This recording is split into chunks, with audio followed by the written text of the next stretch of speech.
live yet, right? Okay. All right. Welcome back, everybody, to another Revitalized podcast. to the Revitalized podcast. I am Elle Oliver, I'm Justyn and Oliver. today we're going to talk about mental health. And Mental health. it's important. It's important. The health of your mental. Your mentality has to be healthy. Oh, yeah. Absolutely. Booyah. But the thing is like a lot of people don't understand how important mental health is to your physical health and also what to do about it.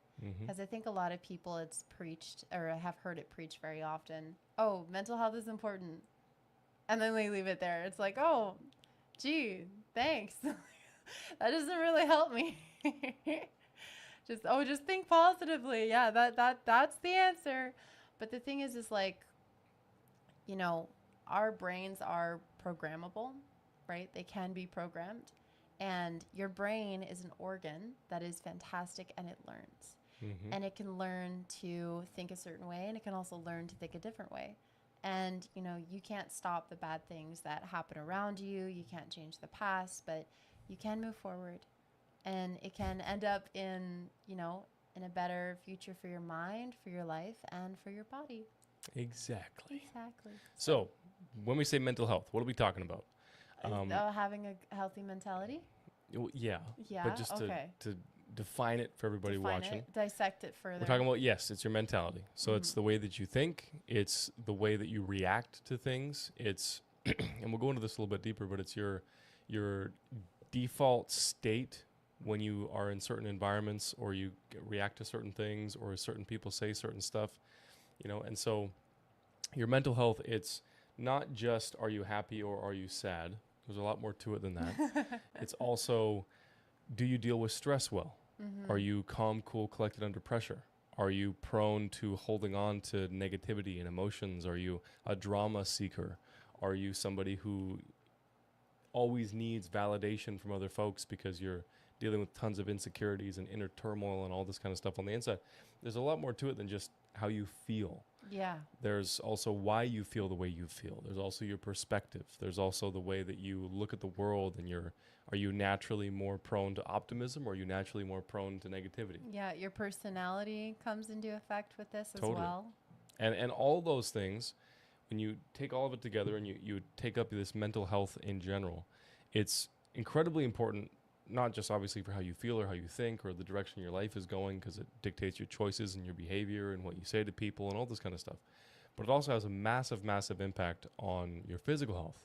One way that we know this happens, for example, if you start to experience feelings of stress or despair or anger or depression almost instantaneously, like within nanoseconds, those feelings are communicating and sending information to your DNA. Yes. And that DNA that you have in your body that makes up your body changes the gene expression, changes the information sent out from that DNA to your organs and your cells and your tissues and your molecules and everything else. Affecting the reactions internally going Exactly. on. The real practical effects of that, we've seen pH changes within minutes of somebody getting super angry, super upset, super insecure, super afraid, super scared, all these things.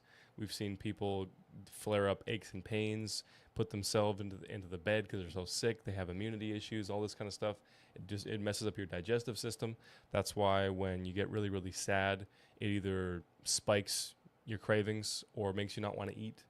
A bunch of different effects that the mental health has on the physical health. And again, it happens extremely quickly. Absolutely. Absolutely. You know, we're always talking about homeostasis. And the thing is like your body is always listening to what you're feeding it, right? Totally. We always constantly have signals coming in.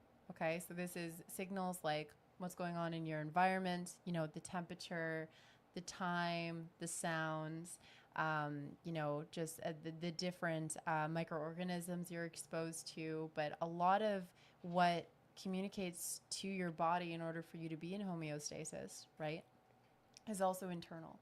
So it's what you're thinking too. It's not just signals that come in from outside of yourself, but also signals from within. And this internal and external communication all contribute to how in balance your body can be. And being truly in balance is what homeostasis is, right? When everything is level, Exactly. your energy, just like everything is as it should be. Totally. And so, it's paying attention to the signals that you're allowing, or that you're giving attention to. Mm-hmm. There's certain signals you can't ignore. There's certain signals that you can not give into, right? Like, for example, someone else is being very negative or unkind or something like that. You don't have to give into that. You don't have to participate in that. You don't have to take that onto yourself, or all these sorts of different examples. Exactly. And so it's paying attention to that. If you care about your physical health, is really understanding, first of all, how much your mentality is connected to your body. Your mental health can affect you extravagantly so much. And just like some of the examples that Justyn gave, but I'll even give a more extreme example. A woman can literally trick herself into having pregnancy symptoms even though there's no baby in her belly. Oh yeah. Just from even just wanting to be pregnant and believing that she's pregnant that badly. Mm-hmm. Pregnancy is a pretty big deal in the body. And if you can right? trick your body into thinking you're pregnant when you're not, that's like wild. Your body is the body. Like, it all happens within the body. You literally growing a little baby inside of yourself. So, for a woman and her body to not recognize that the thought is not in reality, and the body to have such a strong reaction to that thought or thinking, the reality is that, your brain is something that learns and your body is something that listens. Your body listens to the way you think. And so you are literally giving it commands and it's paying attention. Exactly. And it is affecting your physical health and is affecting every aspect of your life. Totally. By what you're thinking. You become what you think. 100%. Mm-hmm. So let's go into some action steps. We're thinking about a little bit of a different format for the podcast. We thought we would kind of tighten things up a little bit, make them a little bit shorter, and go more... And I am so sorry, everyone. We forgot to thank our donors. Usually we always do that in the first few minutes or something like this. We just want to thank you guys again for making this podcast possible. TheBomb.com. The Revitalize Our World. And for anyone watching who hasn't heard of it yet, Justyn and I have a project to, help reach more people with, real health and real results, because we've worked with so many different families. And so this podcast is a way that we're trying to reach more people. And this is only the first step in a very big, long, spread out plan of all the work that we want to do in our community, and so much further than that too. Exactly. Because we believe health is truly a human right, and every person truly matters. And so we're trying to contribute in the way that we can with with the profession that we have and the expertise we have to do that. Exactly. Yes. So exactly. Thank you, donors. So step number 0. Okay? First and foremost. This is the foundation. The foundation. Mm-hmm. If somebody truly wants to improve their mental health, it starts with, first of all, making the decision that it's actually important. Yeah. And I'm more talking towards the guys here listening, because this is something that we're naturally just not really receptive of. Because I guarantee you, nearly every single woman out there, she knows that mental health matters. Well, it's pretty unavoidable if you're a woman. Just that's true. The way that you guys work with the emotions and everything else, it's like... You're between a rock and a hard place, and you have to face it. You're just like, I can't ignore this anymore. Exactly. Guys, on the other hand, we have this whole thing where, men can't cry, men don't feel emotions. You have to bottle it up all inside because you can't talk to anybody. Because if you talk to the girl about how you really feel, she's going to think that you're not strong, not tough. She's not going to respect you anymore. If you tell your dad how you feel, he's not going to give you good advice, he's going to make fun of you, blah, blah, blah, all these kinds of things. Like, every guy has been through that sort of deal. We've all had those experiences happen to us that have told us these things, that like, hey, I can't share, I can't talk, I can't feel, whatever. But the point is that that's all a lie. Because regardless of whether you talk to anybody or not, doesn't change the fact that those feelings are still there. The stress is still there. The pressure is still there. The anger is still there. The depression is still there. And so because those things are there, not dealing with it doesn't actually do anything to fix it. Pretending the problem doesn't exist can't solve the problem that does exist. And so first and foremost, we just have to understand with learning new stuff. Like, hey, by the way, when I get stressed out, like that affects everything in my body all the way down to the DNA. Yeah. You know, that's a pretty sobering thing to realize, right? It's going to affect your gains, you know? Like Exactly. And performance in every area, if you catch what I'm saying. And so, you know, that's step 0. You have to decide that it's important. Because if you don't decide something is important, then you won't do anything about it. Whether that's money, if that's your marriage, if that's your kids, if that's your career, if that's your health, if that's your weight, if that's your fitness, doesn't matter. It all has to start with the decision that this is important, I truly want this, and I'm going to work to get it. Yeah. If somebody doesn't make that decision, they're not really going to be willing to do anything hard. No, and on top of that too, your actions, meaning how much effort and all these things that you put into improving your mental health, that is measured by how much you actually do recognize how important your mental health is. Because a lot of people, and I'll say this even for women, they say that they prioritize mental health, but it's like the commitment isn't, it's not followed through. Exactly. Right. So it, like you know how much something actually matters to you by how much you commit to it, how much you protect it, preserve it, fight for it. And you can back up what somebody says or thinks and validate it through their behavior. Yeah. So somebody can say a bunch of stuff and think a bunch of stuff and talk about a bunch of stuff, but if they don't ever actually do anything to back those words up, take it with a grain of salt. So anyway, assuming that you've decided that your mental health is important, congratulations, that you've realized that your brain, which is a mildly important organ and heavily connected to the mental health, is important. Congratulations. Great job. Yeah, we're very proud of you. You have passed you get little claps. level 0. Good. Okay. So now, one of the main things that everybody has to learn, and I say learn because it is a skill. It's not easy. Okay? But if you put it into practice, it can become very, very easy. And when you need this thing the most is when you most don't want to think about it, talk about it, or do anything about it. Okay? And that is your superpower when it comes to mental health called gratitude. Gratitude. You have to be grateful. You have to say it like that. Oh, yeah, exactly. Yeah, you have to be grateful. Yeah, you have to be grateful. Because when you are down in the dumps, when your mind is not cooperating, when it feels like the world is going against you, when all your plans are crumbling down around you, when you're stressed out because of something small like your bed not being made, your kids wanting a second snack, the guy at work calling you in for overtime, whatever it is, big, small, doesn't matter. When you notice your mind is not in that state of peace, when you start to get sad, when you start to get stressed, when you start to get worried, anxious, depressed, when you go through all these negative emotions, that's when you really got to hold on to gratitude because it's your lifeline. It really is. And the thing is like, again, you know, just how a lot of people say, oh, mental health is important. They'll also say gratitude is important.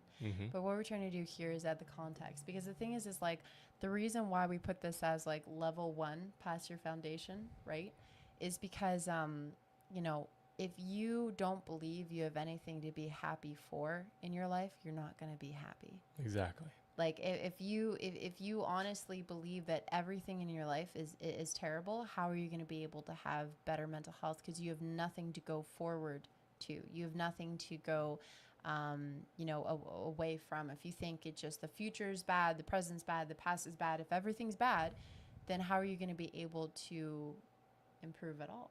Right. Exactly. You know, and want to, back to even the foundation part. Exactly.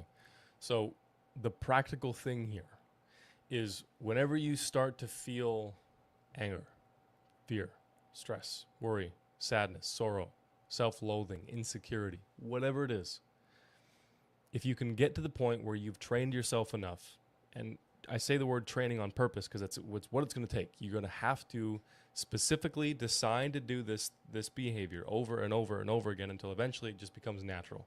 Yeah. Like working out. You're not just going to go to the gym and then somehow, without you doing anything, the weight gets lifted up off the ground and put back down and your muscles get bigger. You actually have to go and do those things. Consistently. Consistently. It's no different when it comes to mental health. It's no different when it comes to learning gratitude. It's just a different muscle.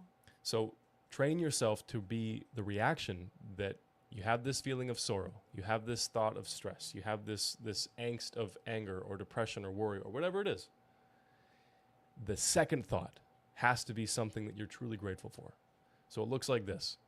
Your boss calls you in for work 3 hours earlier, gave you no notice, you had a bad night the sleep before, and you're not in the mood for anything at all. But I have all 10 fingers. But I'm waking up beside the most beautiful girl or the most handsome man in the world. But I have a roof over my head. But I have capable legs that can walk and run, and I can climb trees, and I can do awesome stuff. You have that thought. You have that negative emotion. You have whatever the thing is. But gratitude. But happiness. But joy. But faith. And the reason why that but is there is because when you say but, it negates everything before. It doesn't always negate everything before. It accentuates and emphasizes what you say next. So if I say, it's sunny today, but I can't go outside because I'm stuck in at work, what's the emphasized Makes part? It more important. The emphasized part is that I'm stuck in at work, not that it's sunny outside.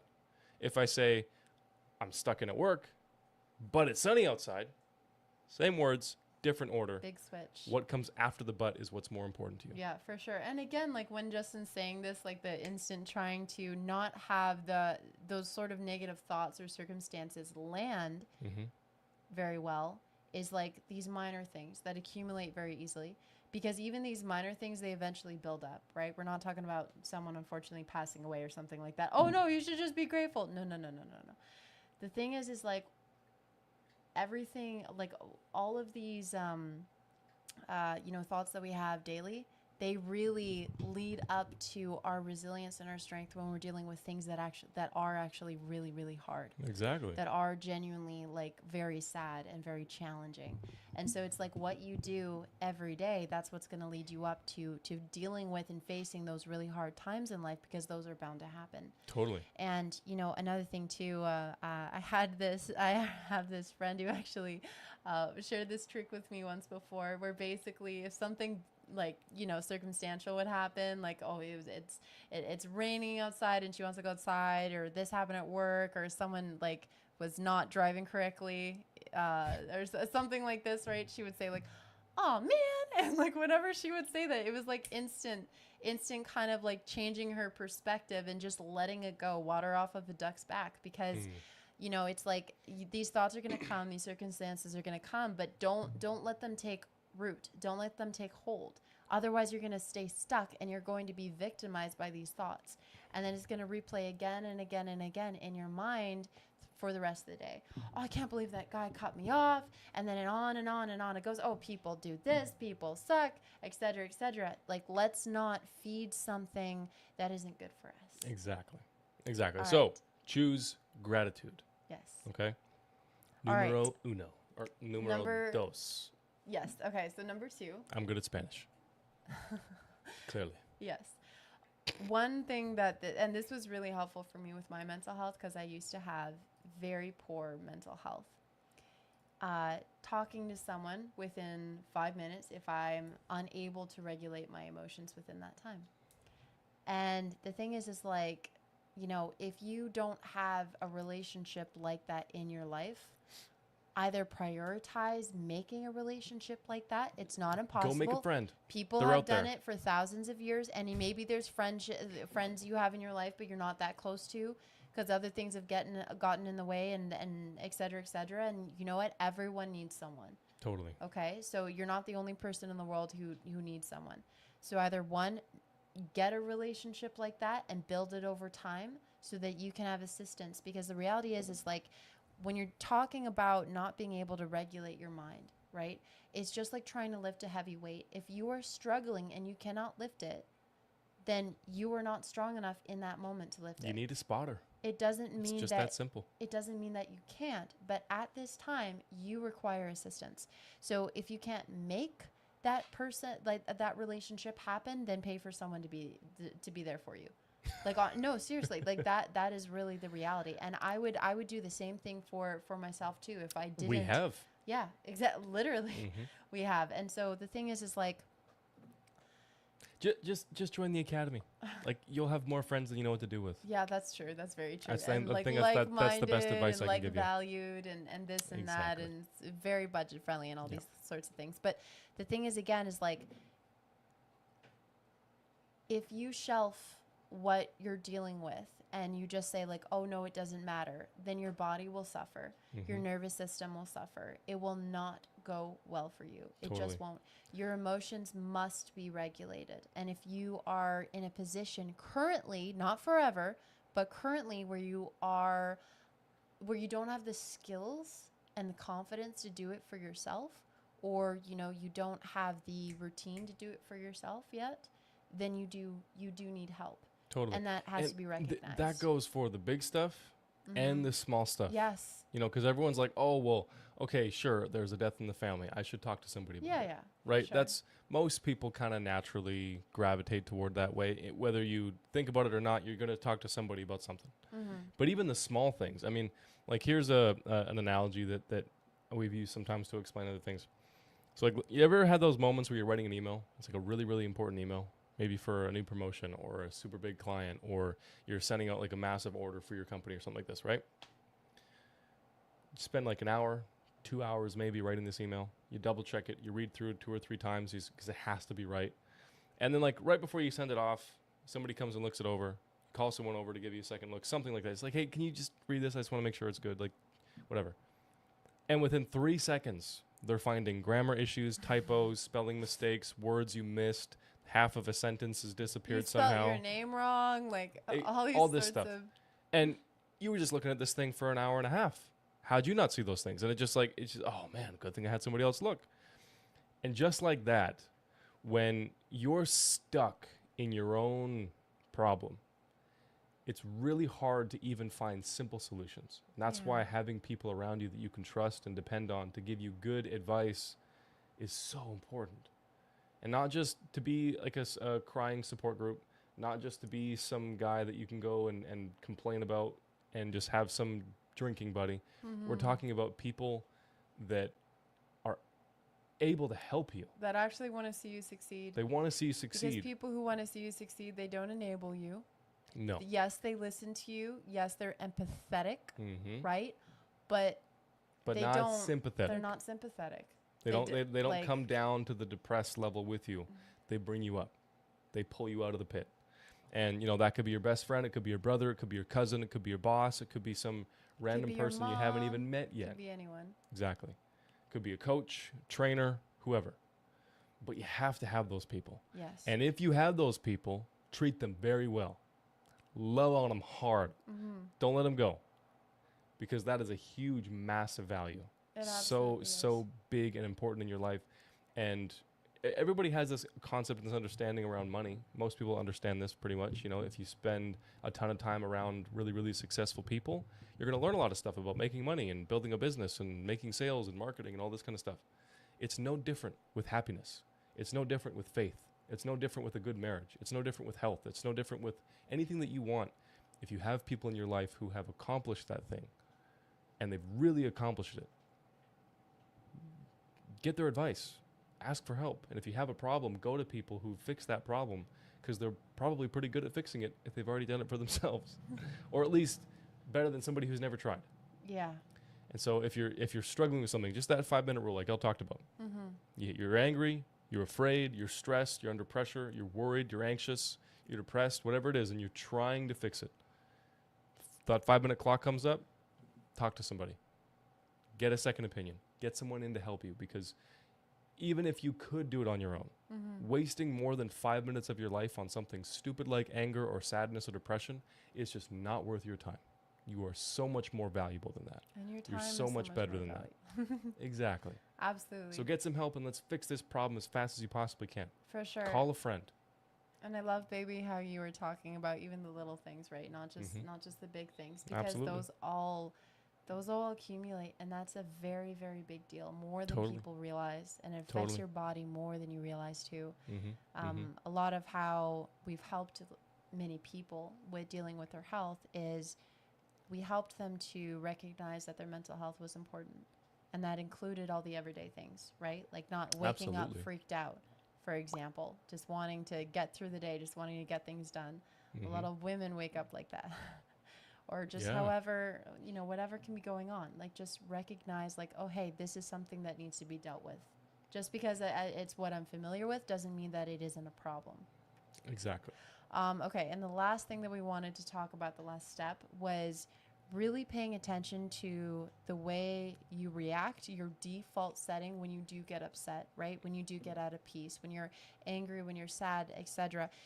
What do you default to? What is your coping mechanisms? Totally. You can learn so much about yourself just paying attention to this stuff. Yeah, it's crazy. And it's like, what are you seeking, right? Is it validation? Is it comfort? Like different kind of comforts? Like when you get angry or you get afraid, do you lash out on others and get them angry or afraid?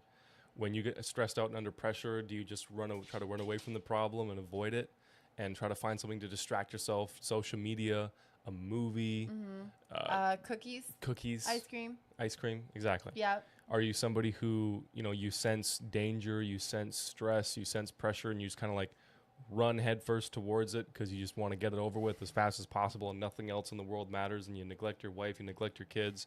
Or you just like, you handle things fairly well. Yeah. And stress just isn't like a natural just can't even touch you. knife in your back. You're just calm, cool, are you collected. Superman? Are you Superwoman? Yeah.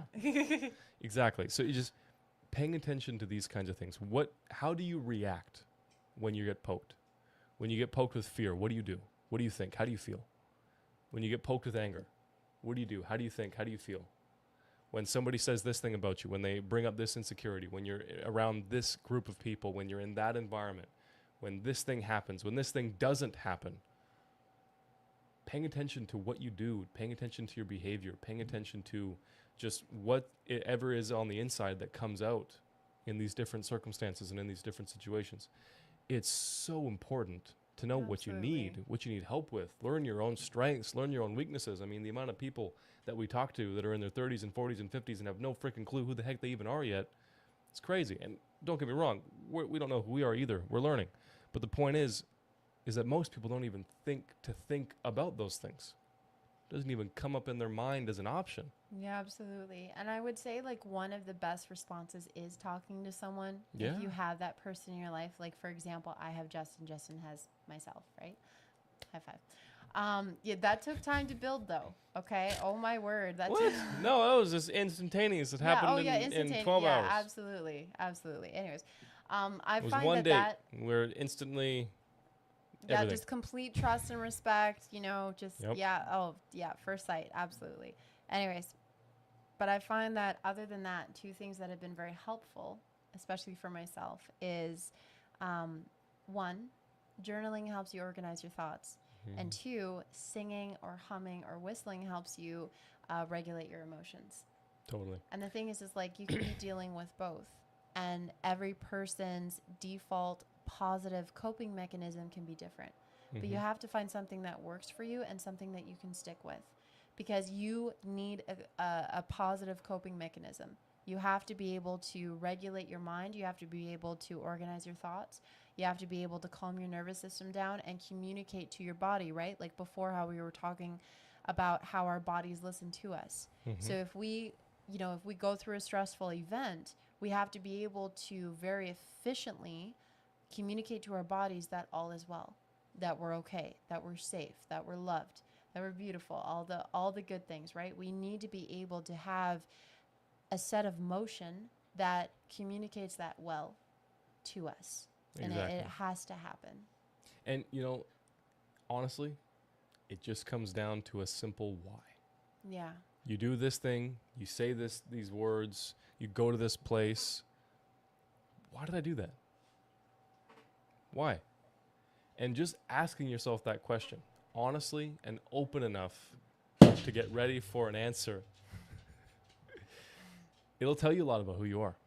It'll tell you a lot about what you need, where you're going, what you've done, what you've been through, what progress you've actually made, what stuff you've just kind of put on the wayside and forgot about and pretended it wasn't there. And, if you're not in a good headspace, if you're not in a clear mind when you're asking yourself this question, that's okay. Sing, hum. If you're not a hummer and you're not a singer, I'm not very good at either of those things. Do something active. Yeah. Go chop some wood. Go climb a tree. Go out and do some grounding in nature. Go take your dog for a walk. Go Get some chuck your kid as sunshine. high as you possibly can in the Go backyard. take a shower. Exactly. Just do something to kind of break that pattern, to Yeah. break that behavior. Because what we've discovered working with all the folks that we have is that depression, fear, stress, anger, they're all learned behaviors. It's a program. There's a sequence to it, and everybody has one. And if you can interrupt that pattern, if you're trying to hit a number of keys on your keyboard, trying to spell a word, if you hit a different letter, that's a different word completely. Mm-hmm. So if I'm spelling my name, I go Justyn, and if I go Justrn, I was thinking that's I-N. Justyn. That's not a name. That's not a word. It's a totally different thing just by changing one letter. Mm-hmm. So if you have these patterns, if you have these sequences of anger and fear and stress, and somebody comes up to you and they look at you a little bit too longer, their eyes linger down a little bit low, and they check out your belly, and that starts to make you feel a little bit self-conscious, and you're not totally sure if you're comfortable with it.